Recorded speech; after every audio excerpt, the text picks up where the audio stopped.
Bismillahirrahmanirrahim. Pemirsa tercinta yang dirahmati Allah Tuhan Yang Maha Esa, bersua kembali di kanal Hikmatologi.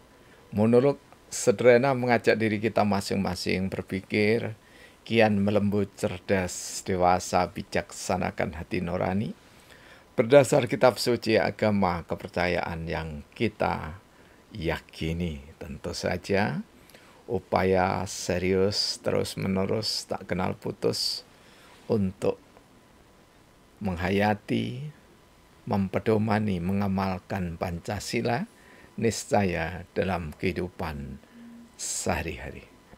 Pemirsa yang dirahmati oleh Allah Subhanahu wa taala, di bulan kemerdekaan Republik Indonesia, Negara Kesatuan Republik Indonesia,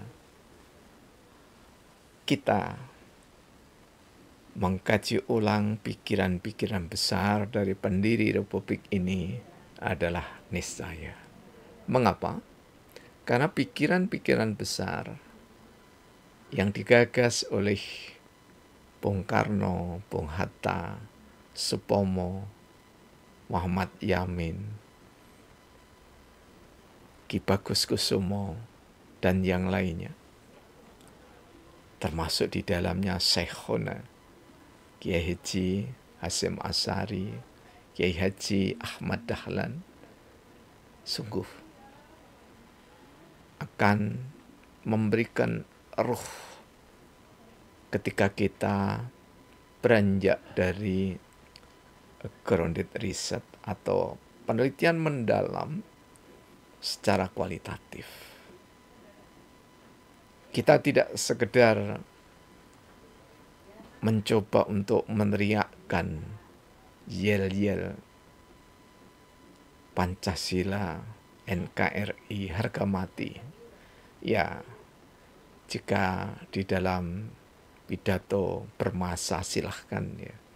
Tetapi masa niscaya dalam keseharian diberikan sosialisasi politik, terutama di bulan yang penuh keberkahan antara Mei, Juni, Juli, Agustus. Ya. Jika harus disebut beberapa bulan, jika kita hanya menyebut satu bulan saja, maka Agustus, keniscayaan.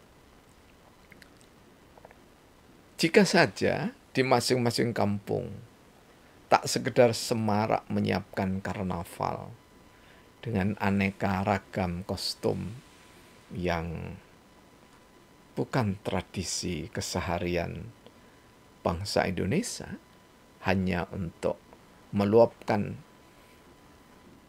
euforia fata morgana. Karena banyak sejak dimulai dari Jember, ragam busana yang eksotik bertabur ide-ide inovasi, tidak salah, menyebar ke seluruh Indonesia, nyaris tanpa kecuali. Tak bermaksud untuk menghalangi karnaval, tetapi mari sebagian di antara kita untuk menyibukkan diri dalam mencerdaskan kehidupan bangsa. Karena pemerintah ya, tidak mungkin ya, di samping tugasnya yang teramat sangat maha luas ya, dan merancang renda pembangunan yang diklaim strategis, kemudian tak kalah partai-partai berbasis massa di era kemerdekaan justru teramat sangat sungguh benar-benar sibuk menyiapkan dalam tanda petik kader-kadernya untuk menduduki tahta tertinggi di daerah masing-masing, mari kita menyisihkan waktu untuk mendudah ide-ide besar yang belum selesai.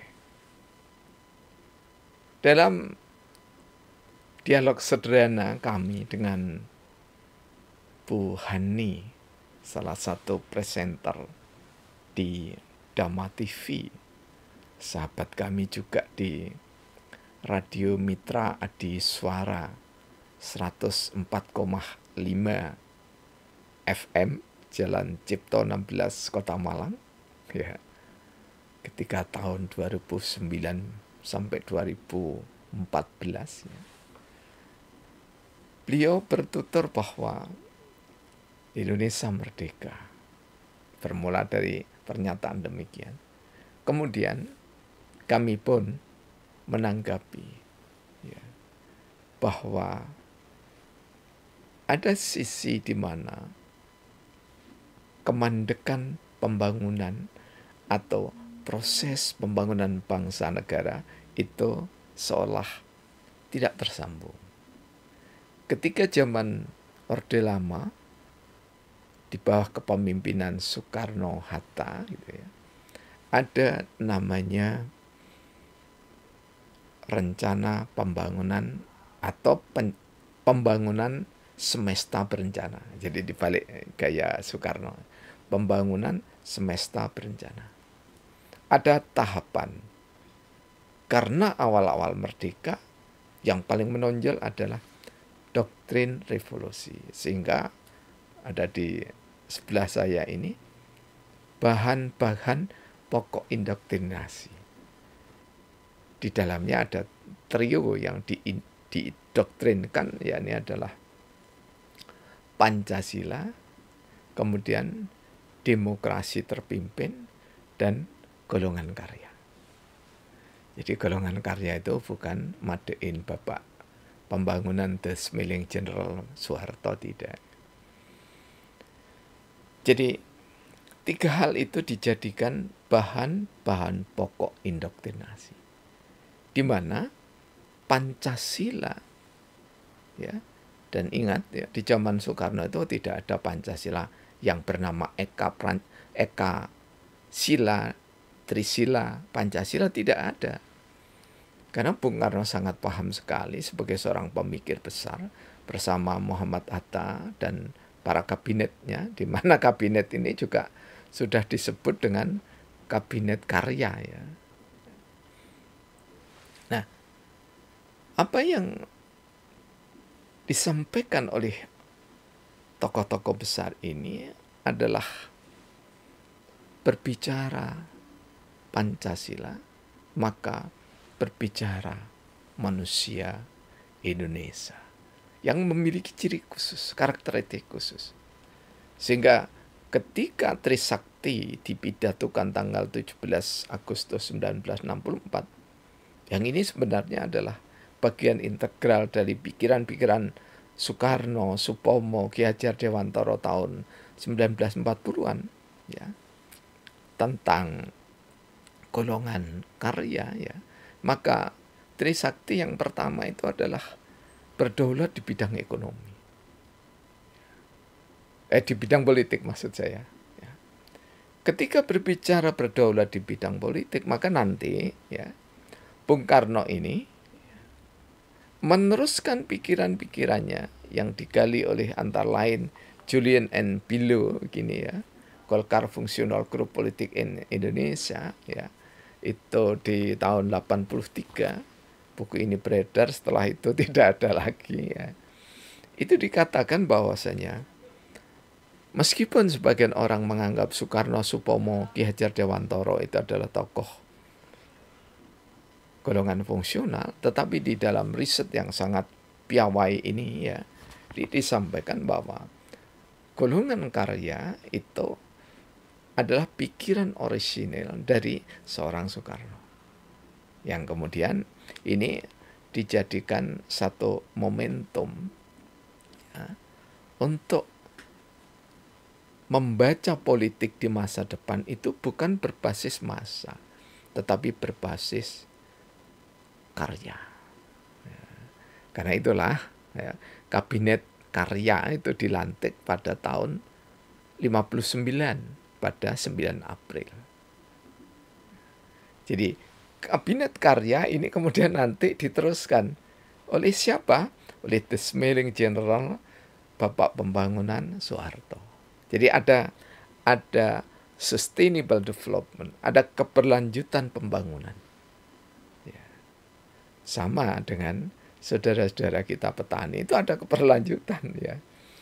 Kalau teracap, ya, teracap itu adalah rendeng pertama, ya musim hujan pertama, maka tanaman-tanaman yang bagus antara lain padi, jagung. Ya.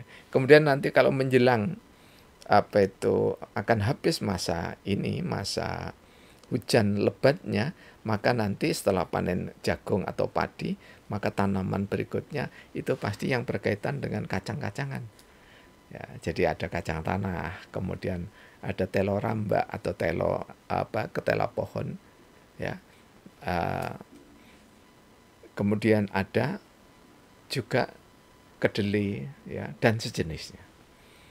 Jadi ada keberlanjutan pikiran itu. Jadi pikiran-pikiran besar itu juga kalau kita lacak betul-betul, itu ada akarnya, belajar dari lingkungan hidup ini. Dan Bung Karno belajar dari sejarah peradaban bangsa-bangsa dunia, ya.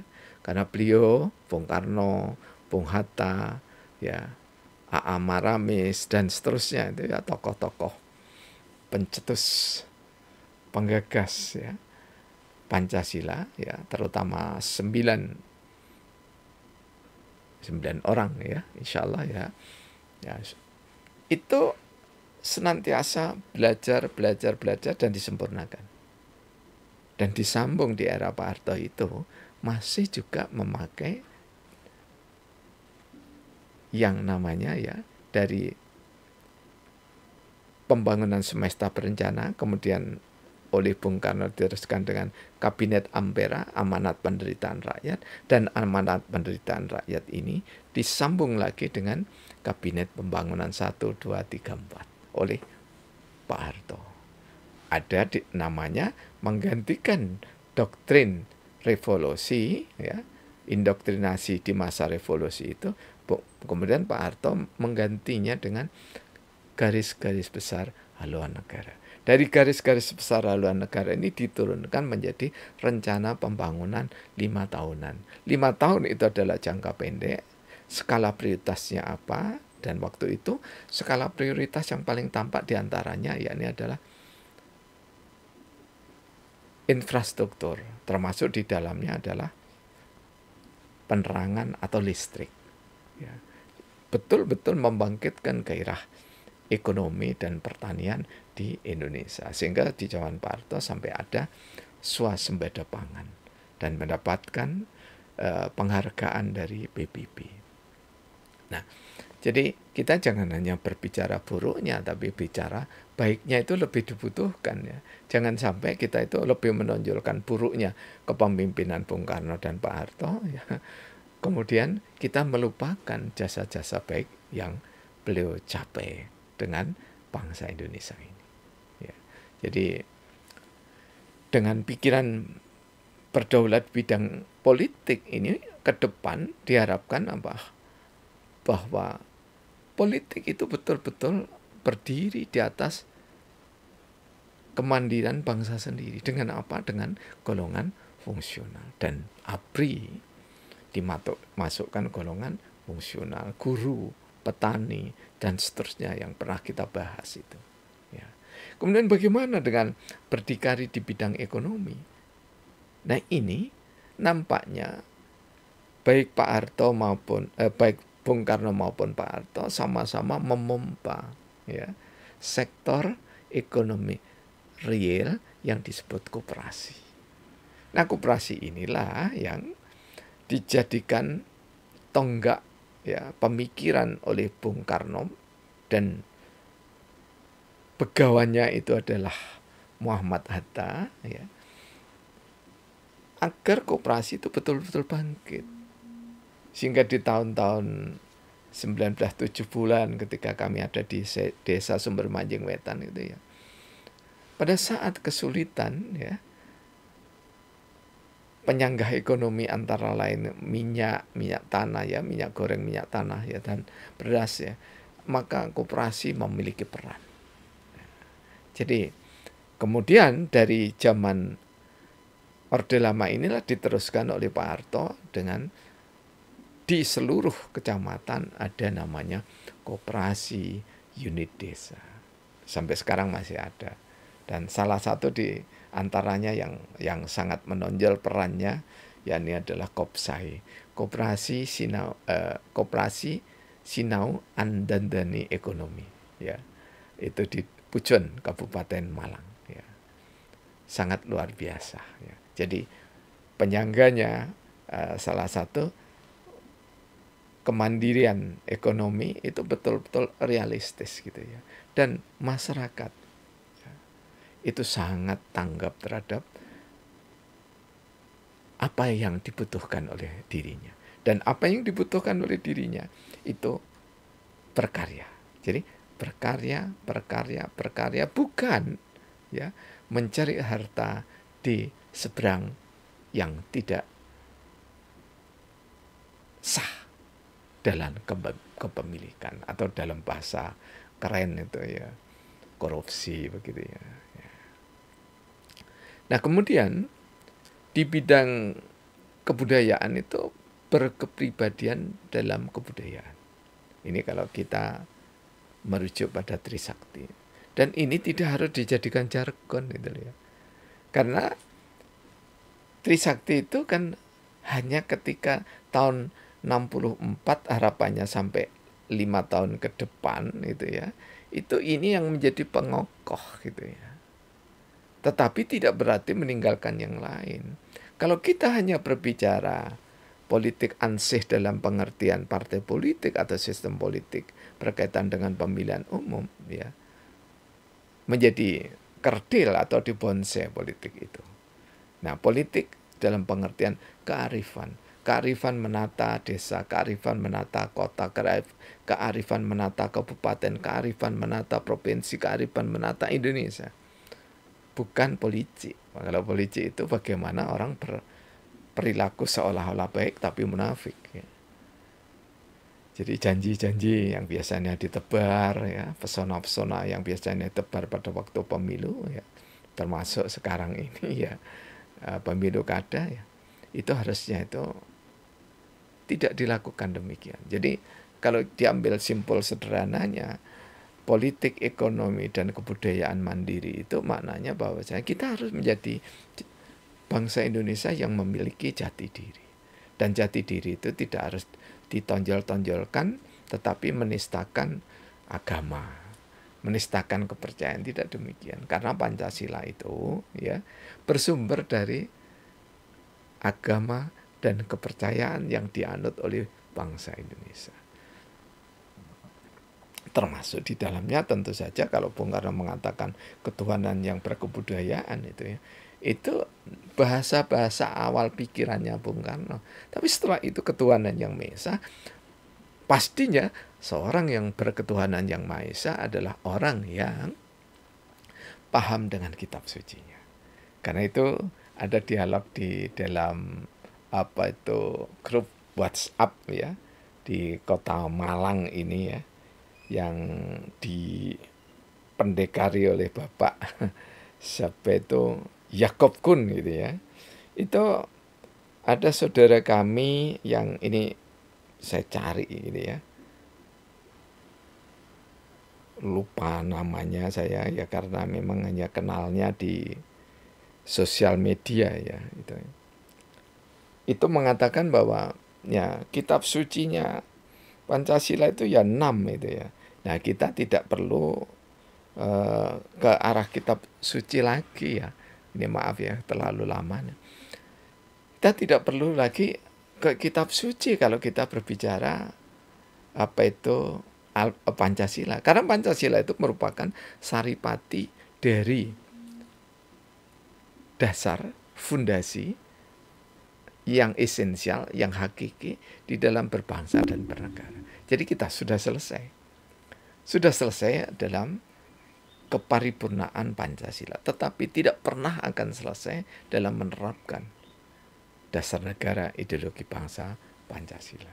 Nah, karena itulah pemirsa yang dirahmati oleh Allah Subhanahu wa taala, semoga pemimpin ke depan, ya, saudara kita Pak Prabowo, ya, itu mampu untuk meneruskan pembangunan yang berkelanjutan, ya.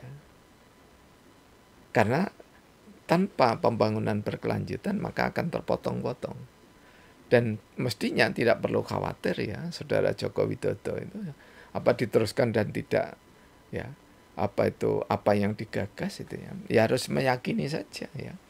Ya tidak perlu terlalu berlebihan khawatir begitu, bahwa setiap anak bangsa, makanya saya mengatakan, bukan perkataan saya, berdasarkan pembukaan Undang-Undang Dasar 45, maka presiden, wakil presiden, apalagi menteri, gubernur, RT gitu. Karena pemilihan RW di tempat kami itu ada visi misi. Nah ini ya menggelikan itu, ya. Presiden sampai ketua RT itu tidak punya visi misi, karena visi misinya itu sudah direngkuh di dalam pembukaan Undang-Undang Dasar 1945. Jadi apa sih, ya, visi Indonesia? Ya, visi Indonesia itu adalah merdeka, ya, melepaskan diri dari segala bentuk penjajahan yang tidak berperi kemanusiaan dan beri keadilan. Nah, visinya mencerdaskan, melindungi, ya, tanah tumpah darah Indonesia dan sampai seterusnya. Itu adalah visinya, gitu, ya. Nah, ini yang mestinya semua orang harus legowo, ya. Jika sudah memang harus melepaskan kepemimpinan, maka harus meyakini bahwa pemimpin berikutnya itu akan melanjutkan yang terbaik untuk bangsa dan negara ini, ya. Jadi marilah kita tidak sibuk, ya, dengan kajian-kajian yang mestinya ilmiah menjadi sajian massa, gitu, ya. Yang mestinya sajian massa itu bisa diilmiahkan, tetapi jangan sampai yang ilmiah itu sebelum matang sudah dimasakkan. Karena massa itu tidak akan bisa mencerna dengan bagus, ya. Apalagi jika bertalian dengan gagasan-gagasan yang sifatnya konstruksi teoritik atau konstruksi konseptual dalam pikiran-pikiran yang filosofis ataupun hikmatologis. Kapita selekta untuk kecerdasan kehidupan bangsa. Terima kasih. Kurang lebihnya, alhamdulillahirabbil alamin.